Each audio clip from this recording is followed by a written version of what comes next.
We don't know what we want. We don't know what we want until we have it. And then we can either say, I'm happy with it, I'm satisfied with it, or we can say, no, I want more. That's one of the things that really strikes out to me with Moskowitz. That's why I remember his name. That's why I'd be shocked if anybody else knew his name, because he's just a guy who made some spaghetti sauce one time. But he taught me a really important lesson, which is that the audience doesn't know what it wants. And the audience is not just out here. The audience is also in here. What is it that I want? Well, I think I know what I want, but you don't know it until you get it. And then once you get it, you can decide if you're satisfied with it. It's not just money, it's life.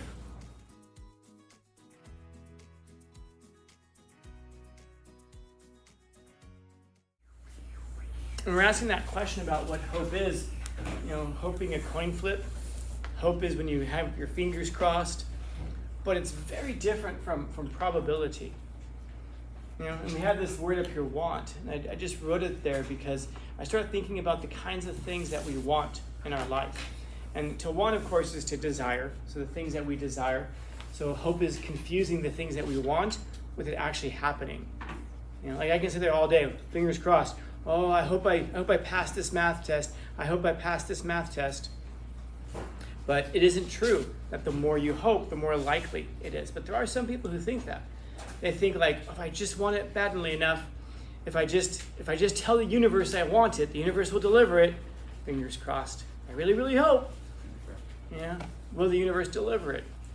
Manifest it. Can you manifest it? If we live in a simulation, if we live in a simulation, that book, The Promise Rivers, right? I think that's what it's called. Something like that. The whole idea that you can speak into the universe what you want, and the universe will deliver it. That was actually a thought process that was based on the simulation theory. The idea that if it's true that this is all a simulation and that we're just programs, we can interact with the program, and the program can interact with us. So in other words, we can manifest things in the universe like, I want $1 million, and all of a sudden, you'll find a duffel bag with $1 million, whatever. You'll find it, somehow it'll happen. And so some people point to that as being evidence that we live in a simulation. But it's this thing of the want that strikes me. Like if I were to ask you the kinds of things that we want, like for example, would it be a good thing if you won that $300 million lottery, and then you got that $76.5 million? If I were to ask you, what would you do with that money? To think about it. What would you do with that money? What's that? Buy properties? Smart. How many of you would buy properties after you threw the biggest goddamn party the world's ever seen? I'll put it all on black. Put it all black? Exactly. Walk in, $76 million on black. Here's the funny thing. It's a little bit under 50-50 chance. You could win that one. And you would get $33 million, $38 million on that if it came up black. So that would be like the longest 15 seconds of your life as that ball is like spinning around. You just. The thing I was thinking about was if you were to, again, I wonder how many of us would invest in properties after we bought a Ferrari, something really, really fast. That way you could drive your Ferrari to your properties. Yeah, but is it good though? Is it good? Do you guys know who Bob Moskowitz is? What? Bob Moskowitz. No, my goodness, you don't know who Bob Moskowitz is? This I clutch my pearls that you don't know who that is. Even though I would be absolutely floored and shocked if anybody in here had ever heard of this guy before. I'm gonna have you come up and talk about Bob Moskowitz. Bob Moskowitz was a guy who worked for Prego, spaghetti sauce company. You guys have seen Prego before. Yeah. Okay. So Bob Moskowitz was a guy who was hired by Prego. I want to say it was back in the 80s. Long story short, you had Ragu, which owned something like 75% of the spaghetti sauce market, 80% of the spaghetti. It was massive. And then you had Prego, which had like 10% or something like that. So they hired him. He's just a chemist. So they hired him to come up with the perfect marinara sauce. So that way they could compete with Ragu. This is a really, really, really important lesson, by the way. So they hired him. He goes into it. He decided to do it scientifically. He calls panels together and asks people, what kind of spaghetti sauce do you want? What should it taste like? What do you want in it? What's your favorite blend? And then he'd go into his lab and create what they told him that they wanted. And then he would have like a blind taste test with them. Which one's better, this one or this one? And overwhelmingly, the first time they picked ragu, that's a better sauce. What was wrong with this one? He would take their feedback. He'd go into the lab, recreate it. The guy did this dozens of times, and every time it lost to ragu. And one day, out of almost frustration, he just said, screw this. If you've ever had ragu before, it tastes nothing. I'm sorry, if you've had prego, if you've had prego before, it tastes nothing like ragu. Ragu is like smooth. It's like a smooth sauce. Prego is like, you go in your refrigerator, and whenever it's about to expire, you chop it up and you put it in there. I call it a bunch of shit sauce. It's like chopped up bell peppers, chopped up onions, chopped up oregano, chopped up spices. It's like just like a bunch of shit thrown together. And then he had a taste test, and guess what happened? You said prego. Yeah, they chose prego over the ragu. Now, the moral of the story is this, and this is one of the most important lessons I think you can know in life generally. True story. The audience is bullshit. The audience is bullshit. The audience doesn't know what it wants. When you ask people, what kind of coffee do you want? What do you want your coffee to taste like? I like bold, rich flavors. Okay, you like milky, creamy sugar water? No, that's nasty. But somehow Starbucks makes billions of dollars a year selling people exactly the opposite of what they say they want.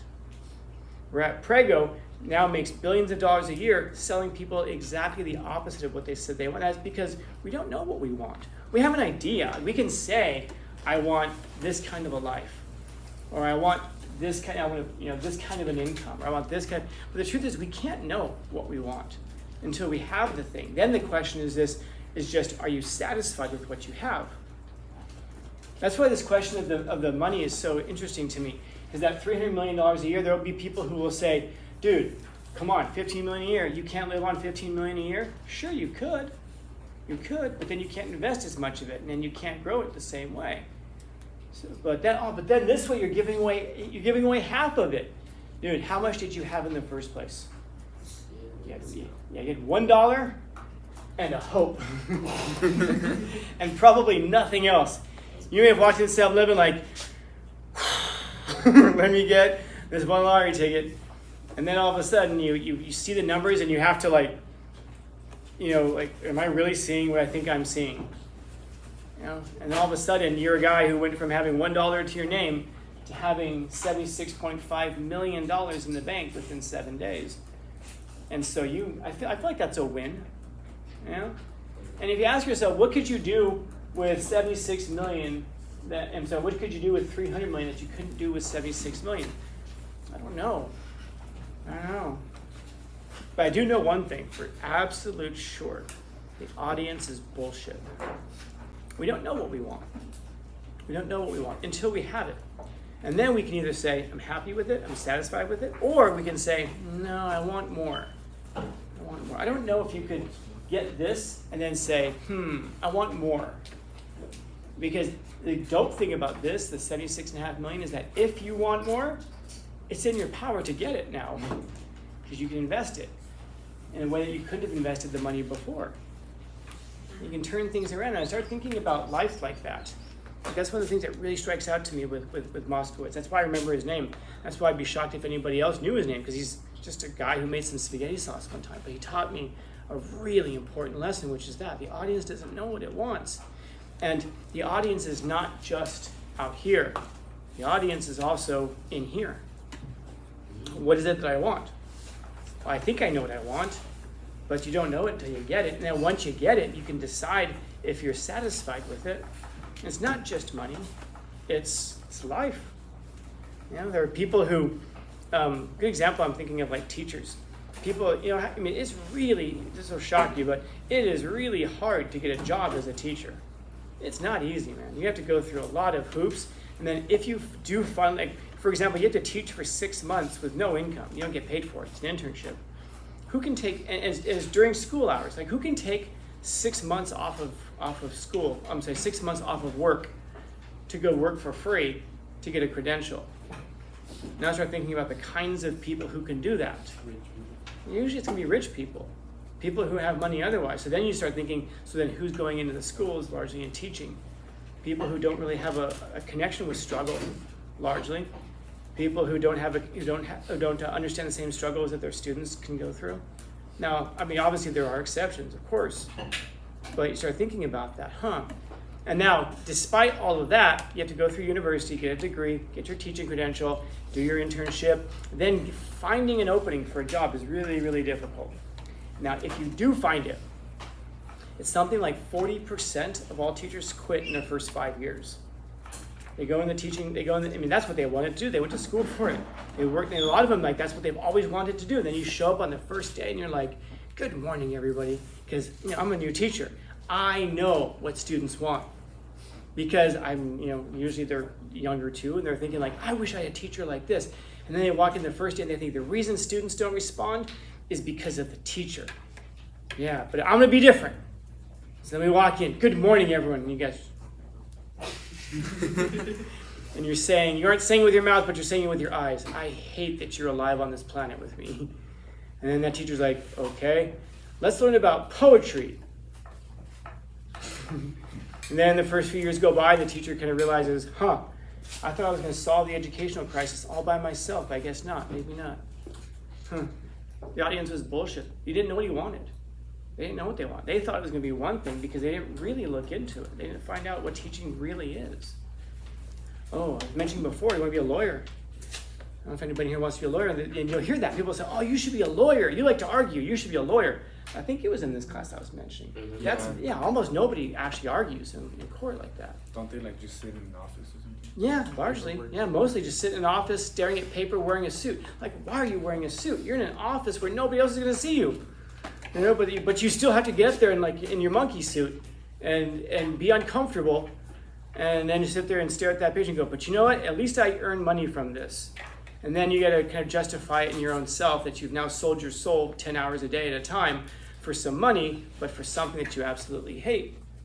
Oh, anybody want to be an entrepreneur? It's glamorous. You get to own the business.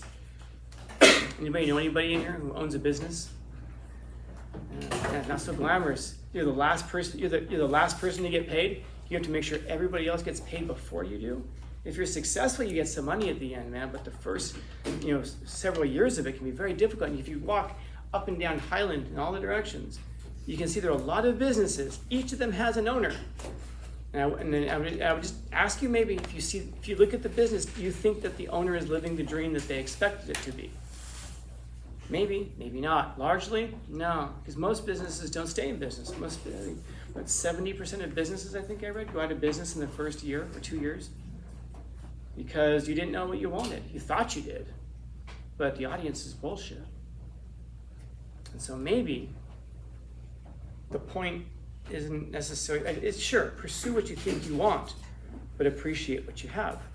Whether it's $76 million, whether it's $5, whether it's your own business, whether it's a job, whether it's whatever it is, to appreciate what it is that you have. Very understood thought. Questions, comments, concerns, complaints, criticisms, critiques?